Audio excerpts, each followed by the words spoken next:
Hello friends, मैं रोहित कुमार चैतन्य Gautam classes में आप लोग फिर से स्वागत है। बिहार स्पेशल भूगोल में हम लोग बिहार का इंट्रोडक्शन देख रहे थे। पार्ट 1 कर लिए थे, पार्ट 2 आज हम लोग कर रहे हैं। ठीक है, पार्ट 1 में तो बहुत सारी चीज़ों को हम लोग देखे थे। पार्ट 2 में देखते हैं बिहार के परिचय में कि हमें कहाँ से शुरुआत करना है। पहले देखते हैं हमारे यहाँ सदन, जो बिहार का सदन है, बिहार का सदन वो कैसा है। हमारे यहाँ द्विसदनात्मक है। द्विसदनात्मक मतलब कि हमारे यहाँ जो सदन है बिहार का, उसका दो भाग है, यानी कि दो सदन है, दो हाउस है उसका। एक है विधानसभा, क्या है, एक है हमारा विधानसभा, एक है विधान परिषद। ठीक है, हमारे यहाँ दो सदन की व्यवस्था है, विधानसभा और विधान परिषद की। तो देखिए, जो विधानसभा की सीटें हैं, अगर विधानसभा की सीट की बात किया जाए कि हमारे यहाँ कितना है, तो 243 सीट है। इस 243 सीट पे सभी जो उम्मीदवार है चुनाव लड़ते हैं, और जिनका बहुमत ज़्यादा होता है, यानी कि जिनकी सीटों की संख्या ज़्यादा होती है, वह विधानसभा के विजित पार्टी कहलाते हैं, और उन्हीं का मुख्यमंत्री यहाँ पे बनता है। ठीक है, तो ये चीज़ हम समझ गए। अब देखते हैं इसमें जो विधानसभा की टोटल जो सीट है, इसमें शेड्यूल कास्ट यानी कि एससी का कितना सीट है उसको हम देखते हैं। एससी का टोटल है हमारे पास 38 सीट। 38 सीट कहने का मतलब कि सभी जिलों में एक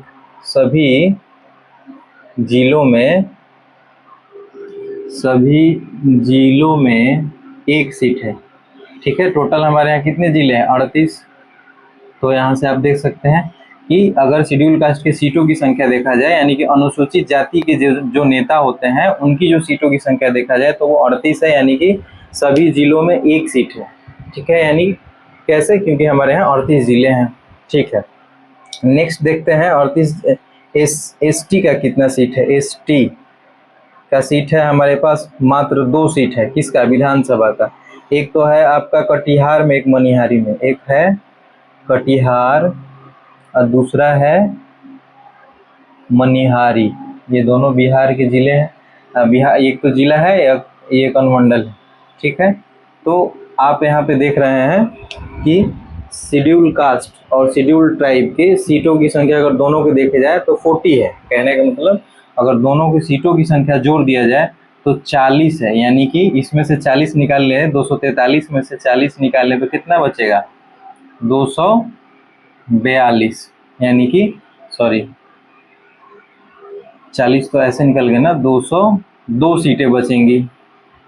3 है ना, 40, 203 सीटें यहाँ पे बचेंगी। ठीक है, तो 203 सीटें जो है अनरिजर्व है ना। 203 सीट जो है ये अनरिजर्व सीट होता है। इस पे कोई भी चुनाव लड़ सकता है, किसी भी वर्ग जाति का, किसी भी कोटि का हो, वह इस सीट पे चुनाव लड़ सकता है। और जो यह 40 सीटें बनी है, इस पे सिर्फ 2 ही वर्ग के लोग चुनाव लड़ सकते हैं, एक एससी वर्ग के और एक एसटी वर्ग के। एससी वर्ग के लोग 38 सीटों पे चुनाव लड़ सकते हैं, और एसटी वर्ग के लोग 2 सीटों पर चुनाव लड़ सकते हैं। और एससी का फुल फॉर्म होता है आपका शेड्यूल कास्ट, और इसका एसटी का होता है शेड्यूल ट्राइब, अनुसूचित जाति। इसका मतलब होता है एससी का, अनुसूचित जनजाति होता है शेड्यूल ट्राइब का। ठीक है, ये चीज़ जान गए। नेक्स्ट देखते हैं कि यहाँ पे विधान परिषद की बात करें। विधानसभा की बात हो गई, अब परिषद की बात करते हैं। यहाँ पे विधान परिषद, यानी कि हमारे यहाँ जो विधान परिषद है उसमें सीटों की संख्या कितनी है उसको हम लोग देखते हैं। उसमें टोटल ये हो गया, उसमें टोटल सीट है आपका 75 सीट है, उसमें 75 सीटें हैं। ठीक है, और इनका जो चुनाव होता है, विधान परिषद का जो चुनाव होता है वह कैसे होता है, वो जनता के द्वारा चुने गए प्रत्याशी इसमें इस चुनाव में भाग लेते हैं। इस चुनाव में वोट देने का जो अधिकार है वो जनता के द्वारा चुने गए प्रत्याशी इसमें जो है आपका वोटिंग करते हैं। डायरेक्ट इलेक्शन इसका नहीं होता है। इसमें जैसे कि एमएलसी का जो चुनाव होता है वो इसी से होता है। विधान परिषद के जो मेंबर होते हैं उनको एमएलसी कहते हैं, और इनको जो विधानसभा का मेंबर होता है उनको एमएलए कहते हैं। ठीक है, तो दोनों अलग अलग चीज़ें हैं, आपने देख लिया।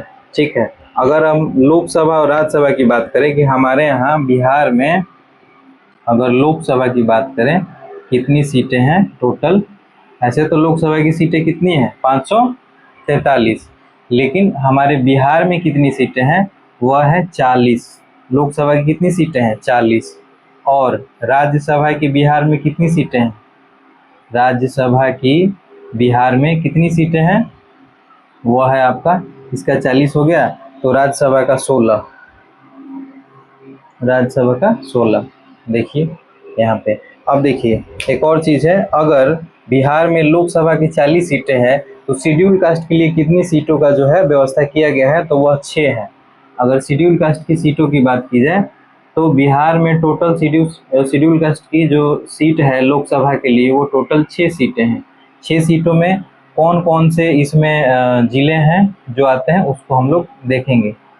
ठीक है, पहला है आपका गोपालगंज हाजीपुर, पहला लिखते हैं गोपालगंज, गोपालगंज हाजीपुर समस्तीपुर,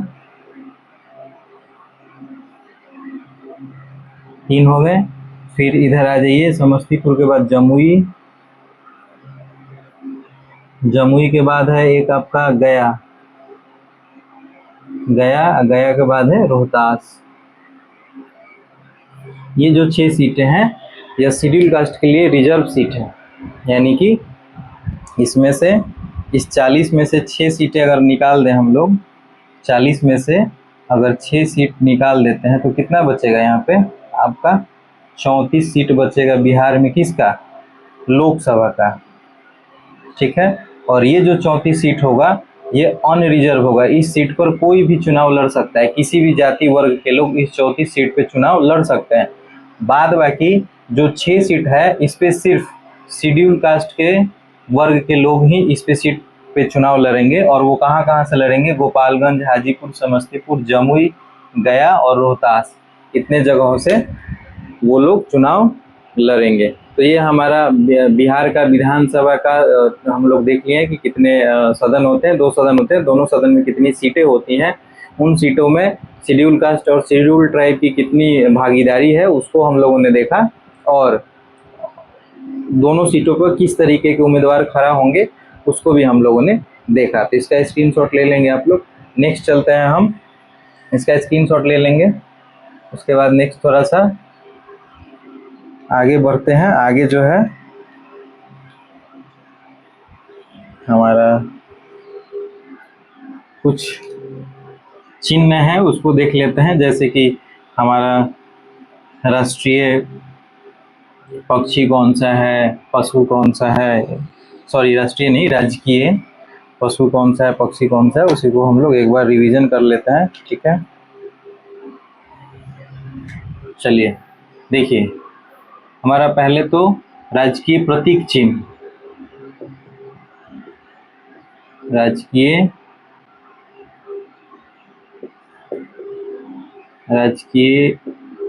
ठीक है, प्रतीक चिन्ह क्या है उसकी बात करते हैं। तो वो क्या है, बोधि वृक्ष, कौन सा, बोधि वृक्ष, वो कौन सा बोधि वृक्ष है जहाँ पे गौतम बुद्ध को जो है ज्ञान की प्राप्ति हुई थी, तो वो जो बोधि वृक्ष है वो किस चीज़ का है, पीपल का है। तो वही जो बोधि वृक्ष है उसका देखिएगा ऐसे चिन्ह बना होता है पीपल के पत्ते की तरह, वो हमारा क्या है, राजकीय प्रतीक चिन्ह है। सेकंड देखते हैं राजकीय वृक्ष, यानी कि राजकीय हमारा जो वृक्ष है यानी कि पेड़ है वो कौन सा है, वो हमारा पीपल का पेड़। राजकीय वृक्ष की बात की जाए, राजकीय वृक्ष की बात की जाए तो क्या है, पीपल का पेड़, क्या है, पीपल का पेड़। ठीक है, राजकीय पशु की बात की जाए कि कौन सा राजकीय पशु है, तो हमारा बिहार का राजकीय पशु है बैल। देखिए बीपीएससी में आया हुआ था लास्ट टाइम ये वाला क्वेश्चन, 71वीं बीपीएससी का जो प्री हुआ था, 71st का प्री उसमें यह क्वेश्चन आया था, राजकीय बिहार का राजकीय पशु कौन सा है। ठीक है, राजकीय पक्षी की बात की जाए तो वो है गौरैया। कौन सा? गौरैया। राजकीय मछली की बात की जाए मछली तो वो है मांगुर मछली। वो कौन सा मांगुर मछली? जो हमारे बिहार के नदी पोखर तालाब में किसी क्या नाम है, किसी कृत्रिम तरीके से पालन का व्यवस्था ना करके जो वहाँ के पोखर तालाब से जो निकलते हैं, वो जो मांगुर मछली है वो हमारे यहाँ जो है राजकीय मछली का दर्जा उसको दिया गया है। और जो फार्मिंग किया जाता है वो तो बैन है। जो मांगुर मछली अपने से फार्मिंग किया जाता है जिसको पालन किया जाता है, वो खुद से, वो मांगुर मछली हमारे यहाँ ही नहीं पूरा इंडिया में बैन है। ठीक है, तो गौरैया देख लिए। गेंदा फूल, हाँ फूल देख लेते हैं हमारा कौन सा? पुष्प। राजकीय पुष्प कौन सा है? तो वो गेंदा का फूल है। ठीक है, तो ये इतनी सारी चीज़ें जो है दिमाग में रहनी चाहिए। ठीक है, ये क्वेश्चन आया हुआ है पशु वाला, 71वीं बीपीसी का जो पेपर हुआ था उसमें यह क्वेश्चन आया हुआ। ठीक, अब देखते हैं हमारे यहाँ थोड़ा सा बात कर लेते हैं हाई कोर्ट का। हाई कोर्ट यानी कि पटना उच्च न्यायालय। पटना उच्च न्यायालय की बात करें तो इसका स्थापना की बात करें तो ये आपका हुआ था 3 फरवरी 1916 को। यह हुआ था 3 फरवरी 1916 को इसका स्थापना किया गया था। ठीक है, और पटना उच्च न्यायालय का हो गया। और क्या देखना है हम लोग को? ये हो गया। और फसल, हाँ अगर हम अपने बिहार में फसल की बात करें, फसल की बात करें बिहार में तो सबसे ज़्यादा हमारा क्या निकलता है? चावल। क्या निकलता है? चावल निकलता है। ठीक है, मिट्टी हमारे यहाँ बिहार में सबसे ज़्यादा कौन सी पाई जाती है? तो वो कौन सी है? जलोढ़ मिट्टी है। ठीक है, कौन सी? जलोढ़ मिट्टी है। ठीक है, हाँ हमारे बिहार में सर्वाधिक लंबा जो नदी है वो कौन सी नदी है? अगर बिहार की सर्वाधिक लंबी नदी की बात करें तो वो है हमारा गंगा नदी। बिहार में कितना किलोमीटर है? 445 किलोमीटर बिहार में गंगा नदी की लंबाई है। वैसे तो कुल लंबाई जो है 25 किलोमीटर है। ठीक है, 2525 किलोमीटर, लेकिन इस 2525 किलोमीटर में से 445 किलोमीटर अकेला बिहार में प्रवाहित होती है। और यह कितने जिलों को क्रॉस करती है? 12 जिलों को क्रॉस करती है। 12 जिले, बिहार के 12 जिलों को गंगा नदी क्रॉस करती है। तो इसको आप लोगों ने देख लिया। और थोड़ा सा हम देख लेते हैं आपका क्या नाम है, इसको मिटाते हैं। यहाँ पे थोड़ा सा जगह बना के और भी कुछ चीज़ें हैं उसको देख लेते हैं ऐसे। ठीक है, अब देखिए हमारे बिहार विधानसभा की बात कर रहे थे, तो विधान सभा की बात किए वो तो हम लोगों ने यहाँ पे देख लिया। इसको मिटा देते हैं, हम लोग सचिवालय की बात करते हैं डायरेक्ट। बिहार सचिवालय, बिहार का जो आज सचिवालय है, सचिवालय वो बना कब था? 1913 से 17 के बीच में उसका बनने का समय रहा है। ईस्वी लगा देंगे यहाँ पे, ईस्वी। बिहार सचिवालय का निर्माण 1913 से 17 के बीच में हुआ था। इसका वास्तुकार कौन थे?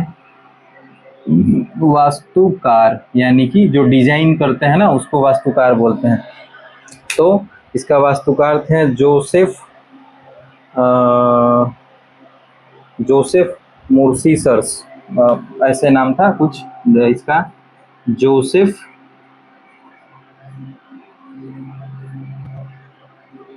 मुर्सीसर्स। ठीक है, और इसको बनवाया किसने था? ये तो डिजाइन करता हो गए, और निर्माण करता भी देख लेते हैं। निर्माण करता Martin burn. Martin burn burn मतलब जलना, लेकिन ये अंग्रेजों का टाइटल इस तरीके का होता था। बिहार सचिवालय निर्माण का समय 1913-17। वास्तुकार यानी कि सचिवालय का जो आज का जो वर्तमान सचिवालय है उसी की हम लोग बात कर रहे हैं। वास्तुकार जोसेफ मुर्सिसस और निर्माणकर्ता मार्टिन बर्न। ये हो गया। इधर हम न्यायालय की बात देखिए, न्यायालय कब बना था? 1916 में 13 फरवरी। फसल हमारे यहाँ चावल होता है। मिट्टी सबसे ज़्यादा जलोढ़ मिट्टी। नदी गंगा नदी। और हमारे यहाँ वार्षिक वर्षा जो होता है, वार्षिक वर्षा कितना? 112 सेंटीमीटर। सर्वाधिक किशनगंज जिला, सर्वाधिक किशनगंज जिला में होता है। ठीक है, और इससे कुछ है रिलेटेड जिसको हम लोग देखेंगे। इतनी चीज़ें हैं जो कि आप लोग को याद रखना है। राजकीय प्रतीक चिन्ह बोधि वृक्ष, राजकीय वृक्ष पीपल, पशु बैल, पक्षी, गौरैया, मछली, मांगुर, पुष्प, गेंदा। बिहार सचिवालय का निर्माण 1913-17 ईस्वी। वास्तुकार जोसेफ मुर्सिसस। निर्माणकर्ता मार्टिन बर्न। किसका निर्माण करता? बिहार सचिवालय का। अब देखते हैं यहाँ पे आपका, हम जो हमारा इसका स्क्रीनशॉट ले लेंगे एक बार। उसके बाद थोड़ा सा हम देख लेंगे जो हमारा प्रमंडल है उसका, उसमें कितने आपके राज्य कितने उसमें ज़िले हैं, कौन उस प्रमंडल का हेडक्वार्टर है, उसको हम लोग को देखना है। ठीक है, तो इसको एक बार मिटाते हैं हम लोग, फिर आगे बढ़ते हैं। ये छोटी छोटी चीज़ें हैं, इसको एक एक लाइन करके देख लेने से हमेशा याद रहेगा। इसको क्या है कि कभी भी आप अगर भूगोल स्पेशल, बिहार स्पेशल भूगोल अगर देख रहे हैं, पढ़ रहे हैं, तो एक बार इसको एक नज़र 5 मिनट लगेगा, इस दोनों क्लास को 5-5-10 मिनट लगेगा देखने में। उसको एक बार देख लेंगे, हमेशा याद रहेगा। तो हम यहाँ पे देखते हैं, हम अपने एक एक करके पहले देखते हैं सारण प्रमंडल को। सारण प्रमंडल, इसका हेडक्वार्टर जो है, इसका हेडक्वार्टर खुद सारण ही है, यानी सारण नहीं, छपरा। कौन सा है? छपरा। इसके अंदर कितने जिले आएंगे? ये 1 नंबर प्रमंडल हो गया। इसके अंदर 3 जिले आएंगे, छपरा, सिवान, गोपालगंज। ठीक है, 2 नंबर देखते हैं, सारण हो गया। फिर 2 नंबर है आपका सारण। फिर लाइन से चलते हैं, तिरहुत। तिरहुत देखते हैं, तिरहुत। तिरहुत में टोटल कितने हैं?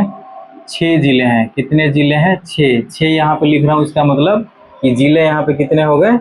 6 जिले हो गए। मुजफ्फरपुर, वैशाली, सीतामढ़ी। ठीक है, इसका हेडक्वार्टर जो है आपका मुजफ्फरपुर है। तिरहुत का जो हेडक्वार्टर अगर देखें यहाँ पे, हेडक्वार्टर वो है खुद मुजफ्फरपुर है।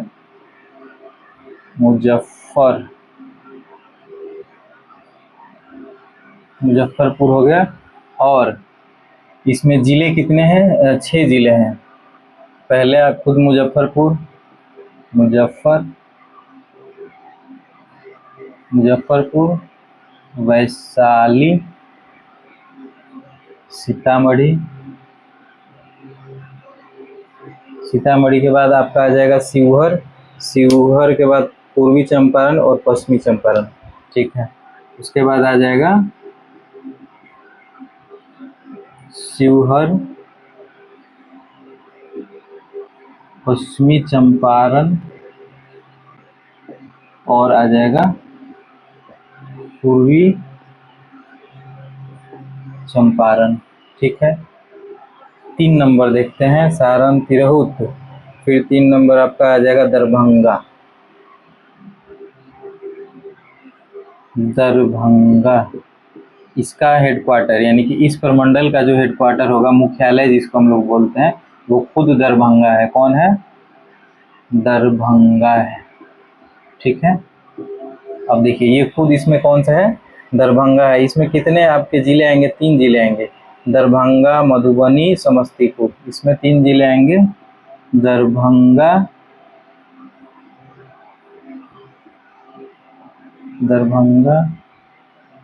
मधुबनी,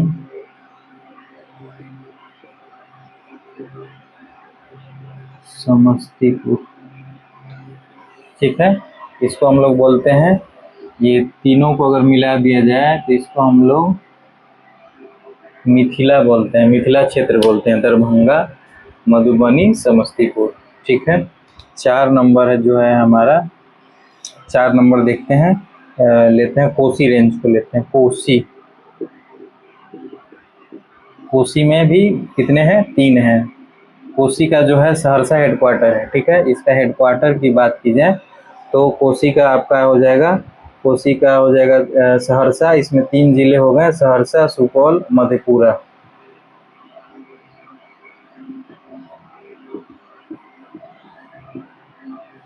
सहरसा,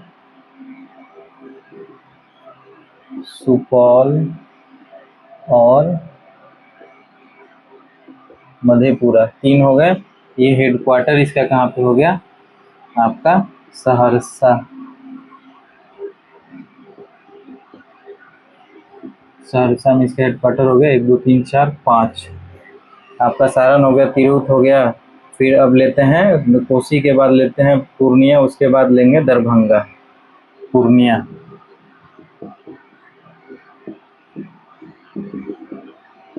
ठीक है। देखिए पूर्णिया में भी कितने हैं, पूर्णिया में भी 3 नहीं, पूर्णिया में 4 है, 4 जिले हैं। इसका हेडक्वार्टर खुद पूर्णिया है। कौन सा है, इसका हेडक्वार्टर खुद पूर्णिया है। इसमें है पूर्णिया, कटिहार, किशनगंज, अररिया। पूर्णिया, कटिहार,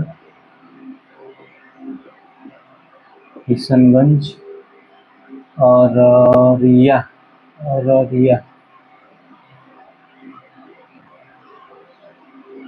ठीक है। इसमें 4 हो गए, 1 2 3 4। पूर्णिया के बाद छठा आता है हमारा 1 2 3 4 5 6, कोसी हो गया। फिर आपका पूर्णिया, पूर्णिया के बाद भागलपुर, भागलपुर में 2 है, भागलपुर, इसका हेडक्वार्टर खुद भागलपुर है। कौन है, भागलपुर। इसमें 2 ही जिले आते हैं आपका, एक आता है भागलपुर और एक आता है बांका, ठीक है। 7 नंबर, ये कितने हो गए, सारण, तिरहुत, कोसी, पूर्णिया, भागलपुर। अब आता है एक मुंगेर, यहाँ पे एक आएगा मुंगेर। इसका हेडक्वार्टर भी क्या होगा, मुंगेर ही होगा, मतलब इसका मुख्यालय मुंगेर होगा। इसमें कितने आएंगे, मुंगेर, लखीसराय, शेखपुरा, मुंगेर, लखीसराय, शेखपुरा, 3 जिले हो गए। और पटना की अगर बात करेंगे तो इसमें भी 6 हैं। हेडक्वार्टर इसका तो खुद पटना ही होगा, पटना प्रमंडल का मुख्यालय पटना ही होगा। इसमें देखिए कौन कौन से आते हैं, इसमें आएंगे आपके खुद पटना आएगा, पटना, फिर नालंदा, पटना, नालंदा, भोजपुर, बक्सर, बक्सर, ठीक है। 1 2 3 4, 2 और होंगे आपका रोहतास, कैमूर, रोहतास, और एक इधर कहीं कैमूर डाल लेते हैं, कैमूर। 1 2 3 4 5 6, देखिए 3 रेंज ऐसा है प्रमंडल का, ना सॉरी 2, एक आपका तिरहुत और एक आपका पटना, जिसमें सबसे ज़्यादा जिले हैं, ठीक है। और सबसे कम जिलों की अगर बात कीजिए प्रमंडल में तो वो है आपका भागलपुर। भागलपुर में सिर्फ 2 ही जिले हैं इस प्रमंडल में, और इन सबों में देखेंगे तो आपका टोटल 6 हैं, इसमें 6 हैं। और पटना वाले प्रमंडल में भी टोटल यहाँ पे 6 जिले आते हैं। तो आप देखेंगे इसको फिर से एक बार, कि सारण का हेडक्वार्टर छपरा है, इसमें छपरा, सिवान, गोपालगंज। तिरहुत में 6 है, इसका हेडक्वार्टर मुजफ्फरपुर है, मुजफ्फरपुर, वैशाली, सीतामढ़ी, शिवहर, पश्चिम चंपारण, पूर्वी चंपारण। दरभंगा का हेडक्वार्टर दरभंगा है, दरभंगा, मधुबनी, समस्तीपुर। कोसी का हेडक्वार्टर सहरसा है, सहरसा, सुपौल, मधेपुरा 3 जिले आएंगे इसमें। पूर्णिया का हेडक्वार्टर पूर्णिया, पूर्णिया, कटिहार, किशनगंज 4 जिले, और भागलपुर हेडक्वार्टर में 2, यानी कि भागलपुर जो हमारा प्रमंडल है इसमें 2 है, भागलपुर बांका, मुंगेर में 3 है, मुंगेर लखीसराय शेखपुरा, पटना में 6 हो गए, पटना, नालंदा, भोजपुर, बक्सर, रोहतास, कैमूर। ठीक है, तो ये हमारा बिहार के इंट्रोडक्शन के लिए इतना आप लोगों के लिए काफ़ी है। किसी भी बिहार के पेपर के लिए, चाहे वो 1 डे पेपर हो या 2 डे वाला पेपर हो, जैसे कि बीपीएससी हो, दरोगा हो, पुलिस हो, बिहार के जितने भी पेपर है उसके लिए बिहार स्पेशल में इंट्रोडक्शन की अगर बात की जाए तो इन दोनों क्लास को एक बार देख लेंगे। एक क्लास को देखने में 5 से 6 मिनट लगेगा, और दूसरे क्लास को कब लगेगा, जब आप नोट्स तैयार किए रहेंगे इस क्लास को देखने के बाद। तो दोनों को देख लेंगे, इतना से काम हो जाएगा। ठीक है, तो हमारा बिहार स्पेशल भूगोल में अब एक क्लास और बचा है हम लोग का सेंसस का। ठीक है, उसके बाद बिहार स्पेशल भूगोल हमारा पूर्ण रूप से हो जाएगा। उसको आप लोग अच्छे से कवर करेंगे और क्वेश्चन लगाएंगे। जो क्वेश्चन आपको नहीं आएगा आप कमेंट बॉक्स में हमको बता सकते हैं।